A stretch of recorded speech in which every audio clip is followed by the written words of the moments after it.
जेबी cases संगठन क्या जयराम महतो तक ही सीमित रह जाएगी? क्योंकि देखा जाए तो अभी जयराम महतो 45 दिनों तक रेस्ट में है और उस दौरान ना कहीं आंदोलन हो रहा, ना सभाएं हो रही है, कुछ नहीं हो रहा। एसएससी फैक्ट्री में चल रहा है। एसएससी फैक्ट्री में चल रहा है। एसएससी फैक्ट्री में चल रहा है।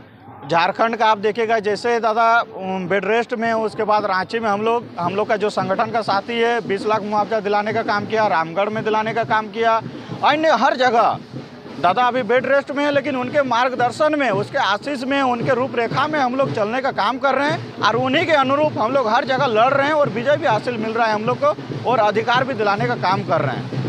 विनोद बाबू का एक नारा था दादा, पढ़ो और लड़ो, जो कि वो नारा आज भी लोगों के दिलों में गूंज रहा है, लोगों के हर एक छात्र के दिलों में है। 23 सालों से छात्र अभी लड़ रहे हैं, उनको अधिकार नहीं मिल रहा है, तो क्या लड़ते रहेंगे कि अधिकार दिलाएगी जेबी? नहीं, बिल्कुल दिलाएगी। देखिए, आज तक 23 साल में मुझे नहीं लगता है कि झारखंड अलग के बाद इस प्रकार का नेता भी मिला होगा, क्योंकि आज मुझे लगता है हमारे जेबी कैसेस के केंद्रीय अध्यक्ष टाइगर जयराम महतो खुद पीएचडी होल्डर है। आप समझ सकते हैं कि आज का डेट में, जैसे हमारे साथी हमारे भाई बोले हैं कि एगो नेता अभी आया था माला चढ़ाने के लिए और उनको बोला गया बलियापुर लिखिए, बलियापुर का नाम नहीं लिखने सका। वही इस डेट में नेता का नाम ही कुछ अलग तरह से पुकारा जाता था और इस डेट में टाइगर जयराम महतो आके नेता का मीनिंग ही अलग चेंज कर दिया, क्योंकि इस समय राजनीतिक और नेता का नाम जो सामंजस्य होता है, इन दोनों का पैसा से ताल्लुक किया जाता था, मनी से ताल्लुक किया जाता था। उनका कोई व्यक्तिगत देखा ना जाता था कि वह उसका क्वालिफिकेशन क्या है, उसका एलिजिबिलिटी क्या है, ये सब कुछ मायने नहीं रखता था। लेकिन टाइगर जयराम महतो आके ये सब का मायने एकदम पूर्ण रूप से 100% कर दिया है कि कम से कम आज के डेट में अगर नेता आए तो अपना नेता को पीएचडी होल्डर मानिए, पीजी होल्डर मानिए, क्वालिफिकेशन में देखिए लड़ने वाला चाहिए, जानकार वाला चाहिए। ये हमारे जयराम महतो आके सब कुछ सिखा रहे हैं। तो बिल्कुल मैं बताना चाहता हूँ आपको कि जो 2000 से 2023 आ गया, जो हमारे मान सम्मान जो झारखंड अलग के बाद हमारे छात्र नौजवान को नहीं मिल पाया, उनका अधिकार नहीं मिल पाया, वो जेबी कैसेस निश्चित रूप से हमारे अगर एक भी सांसद बन जाती है तो हम लोग निश्चित रूप से उनका हक दिलाने का काम करेंगे।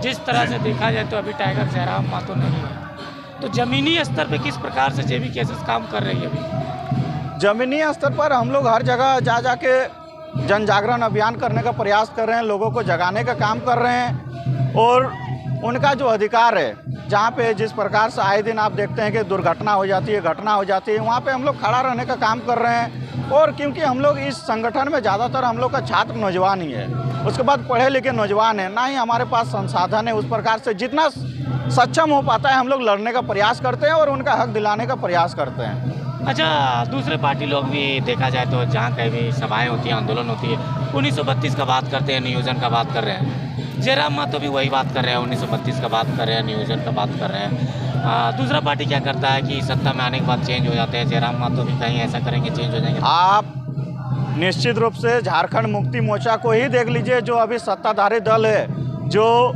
2019 में जिस वादे के साथ उन्होंने सरकार बनाया, वो एक एजेंडा बन के रह गया। 1932 मात्र एजेंडा बन के रह गया। 2019 से 2023 आ गया, 2024 आने वाला है, उसका 5 साल पूरा होने वाला है, लेकिन एजेंडा ही बन के रह गया, वो वादा पूरा नहीं कर पाया। तो हमारी जो मांग है 1932, जो आप बोल रहे हैं कि जयराम महतो क्या अगर सत्ता में आती है तो वो 1932 पूरा करेगी, तो मैं निश्चित रूप से आपको बता रहा हूं कि जयराम महतो अगर हमारे सरकार आती है, हमारी अगर पार्टी की सरकार होती है, तो निश्चित रूप से सर्वप्रथम हम लोग 1932 का खतियान ही पारित करने का काम करेंगे। हाँ, ये थे कुछ महतो, जो कि सिंदरी विधानसभा इनका पड़ता है और अपने विधानसभा में काफ़ी लोगों को जोड़े हैं जेबी कैसेस में और जगह भी रहे हैं और जगह जगह जाकर आंदोलन भी कर रहे हैं। अभी जयराम महतो के ना उपस्थिति में कैसा लगा इनका विचार? आपने इनका विचार बारीकी से सुना, कमेंट्स बॉक्स में ज़रूर बताइएगा।